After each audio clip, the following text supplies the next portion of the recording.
में पढ़ेंगे। कोण यानी एंगल, ठीक है। दो किरणों के बीच के झुकाव को कोण कहते हैं।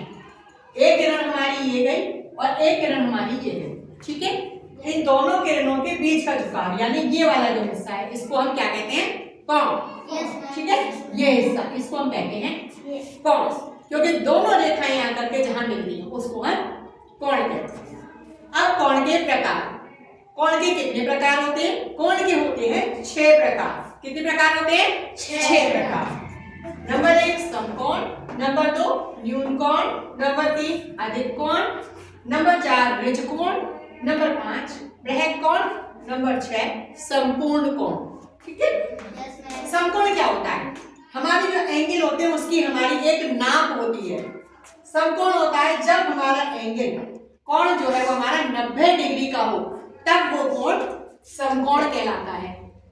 न्यून कोण 90 डिग्री से कम का जो कोण होता है, ये देखा ना आपने सीधी लाइन में, और यहाँ लाइन जो है वो हमारी 90 से अंदर की तरफ झुक रही है, इसका मतलब कोण हो गया 90 डिग्री से कम का।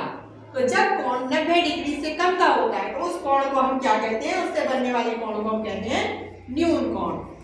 अधिक कोण, जब हमारा कोण 90 डिग्री जो हमारा सीधा होता है समकोण से आगे यानी 90 से ज्यादा पहुंच गया, तो वो कोण हमारा कहलाता है अधिक कोण। ऋज कोण, जब हमारी रेखा जहां से हमारी किरण चली और जहां पे आखिर लास्ट हुई है वो कोण पूरा आ जाता है, यानी कि ये 90 और ये 90 और 90 जुड़ करके कितने हो गए? 180। तो ये कोण जब पूरा एक सीध में आ जाता है तो ये कोण 180 अंश का कोण बन जाता है और उसे हम ऋजु कोण कहते हैं। बृहद कोण, जब 180 से कोण नीचे की तरफ झुक जाए वापस और सीधी रेखा से बाहर चले जाए, तब हम उस कोण को यानी कि 180 से तो ज्यादा और 360 डिग्री से कम होता है, उस कोण को हम बृहद कोण कहते हैं। संपूर्ण कोण, जब हमारा किरण जहां से चली है वहां से चल करके और पूरा 90 करके घूम करके आकर के लास्ट हो जाए, तो उस कोण को हम क्या कहते हैं? 360 डिग्री का हमारा कोण बन जाता है, उस कोण को कहते हैं हम संपूर्ण कोण।